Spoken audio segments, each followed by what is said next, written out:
नमस्कार, कहानी संग्रह में आपका स्वागत है।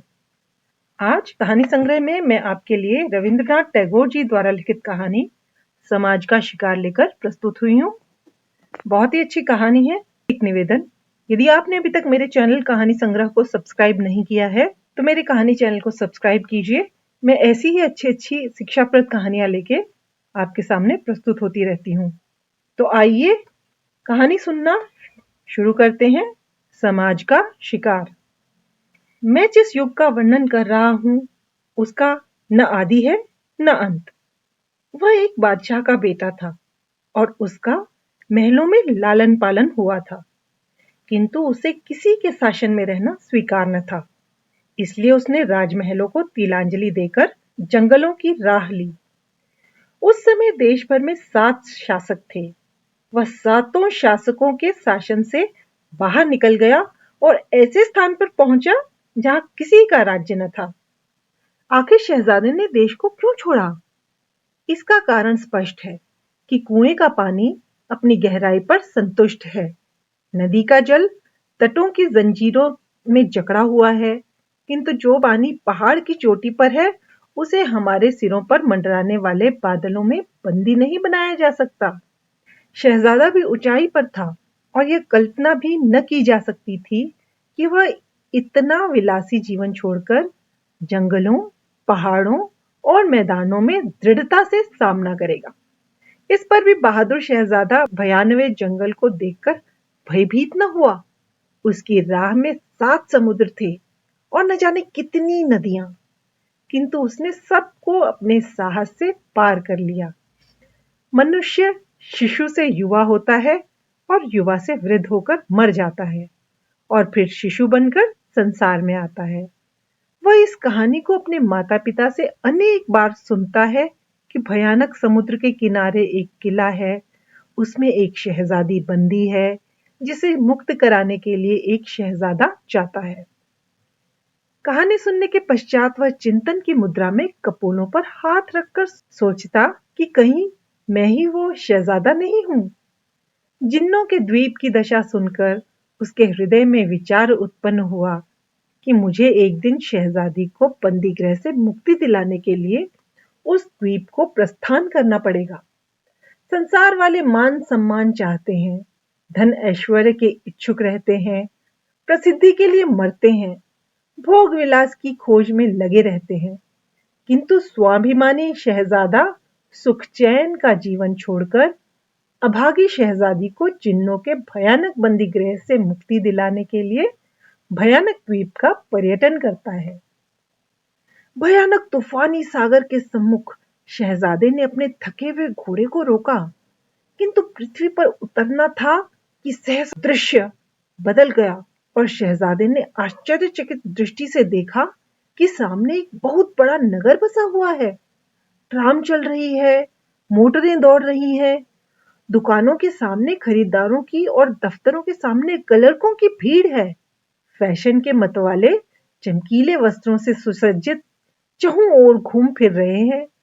शहजादे की यह दशा कि पुराने कुर्ते में बटन भी लगे हुए नहीं, वस्त्र मैले, जूता फट गया। हर एक व्यक्ति उसे घृणा की दृष्टि से देखता है, किंतु उसे चिंता नहीं। उसके सामने एक ही उद्देश्य है और वह अपनी धुन में मग्न है। अब वह नहीं जानता कि शहजादी कहाँ है। वह एक अभागे पिता की अभागी बेटी है। धर्म के ठेकेदारों ने उसे समाज की मोटी जंजीरों से जकड़कर छोटी अंधेरी कोठरी के द्वीप में बंदी बना दिया है। चहुं ओर पुराने रीति रिवाज और रूढ़ियों के समुद्र घेरा डाले हुए हैं। क्योंकि उसका पिता निर्धन था और वह अपने होने वाले दामाद को लड़की के साथ अमूल्य धन संपत्ति न दे सकता था, इसलिए किसी सज्जन खानदान का कोई शिक्षित युवक उसके साथ विवाह करने पर सहमत न होता था। लड़की की आयु अधिक हो गई। वह रात दिन देवताओं की पूजा अर्चना में लीन रहती थी। उसके पिता का स्वर्गवास हो गया और वह अपने चाचा के पास चली गई। चाचा के पास नकद रुपया भी था और काफी मकान आदि भी। अब उसे सेवा के लिए मुफ्त की सेविका मिल गई। वह सवेरे से रात के 12 बजे तक घर के कामकाज में लगी रहती। बिगड़ी दशा का शाहजादा उस लड़की के पड़ोस में रहने लगा। दोनों ने एक दूसरे को देखा। प्रेम की जंजीरों ने उनके हृदयों से विवाह कर दिया। लड़की जो अब तक पैरों से कुचली हुई कोमल कली की भांति थी, उसने प्रथम बार संतोष और शांति की सांस ली।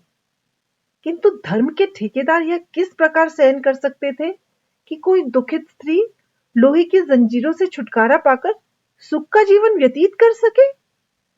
उसका विवाह क्या हुआ, एक प्रलय उपस्थित हो गई। प्रत्येक दिशा में शोर मचा कि धर्म संकट में है, धर्म संकट में है। चाचा ने मूंछों पर ताव देकर कहा, चाहे मेरी संपूर्ण संपत्ति नष्ट ही क्यों ना हो जाए, अपने कुल के रीति रिवाजों की रक्षा करूंगा।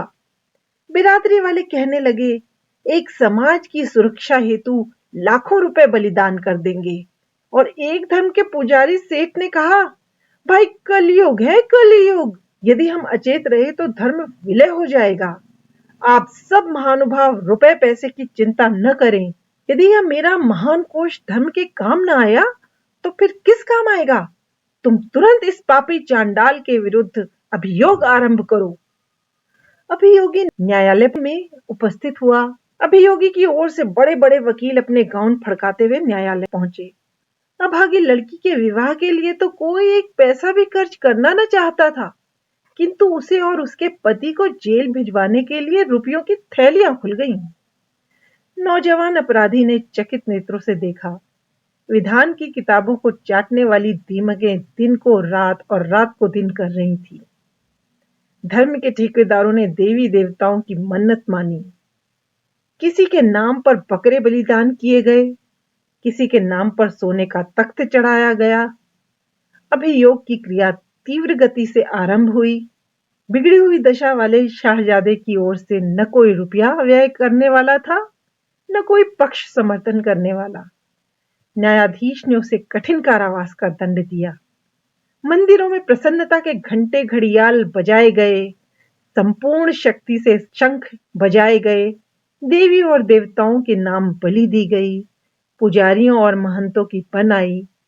सब आदमी खुशी से परस्पर धन्यवाद और साधुवाद देकर कहने लगे, भाइयों, यह समय कलयुग का है, परंतु ईश्वर की कृपा से धर्म अभी जीवित है। शाहजादा अपनी सजा काटकर कारावास से वापस आ गया, किंतु उसका लंबा चौड़ा पर्यटन अभी समाप्त न हुआ था। वह संसार में अकेला था, कोई भी उसका संगी साथी नहीं। संसार वाले उसे दंडी, सजा याफ्ता कहकर उसकी छाया से भी बचते हैं। सत्य है, इस संसार में राज नियम भी ईश्वर है। फिर ईश्वर के अपराधी से सीधे मुंह बात करना किसे सहन हो सकता है। लंबी चौड़ी मुसाफिरी तो उसकी समाप्त न हुई, किंतु उसके चलने का अंत हो गया। उसके जख्मी पांवों में चलने की शक्ति शेष न रही। वह थककर गिर पड़ा। रोगी था, बहुत अधिक रोगी। उस असहाय पथिक की सेवा शुश्रूषा कौन करता, किंतु उसकी अवस्था पर एक सहृदय देवता का हृदय दुखा। उसका नाम काल था।